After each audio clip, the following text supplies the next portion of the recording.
We are making tortillas from Masa Harina. We're gonna be using Masa Azul today.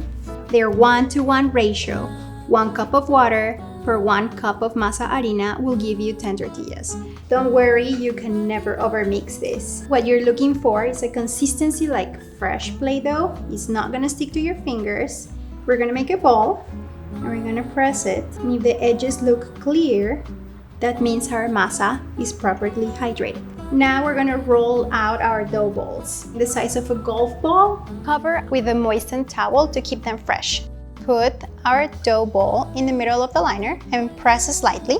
You can use 2 pieces of thin plastic or the liners that come with the Doña Rosa tortilla press. You don't need too much pressure, you just wanna make sure that it closes completely. If your tortilla looks uneven, you can flip it and press it again. Now we're gonna heat up our comal. You can put it on medium-high. We're gonna transfer our tortilla to the comal on a backhanded motion like so.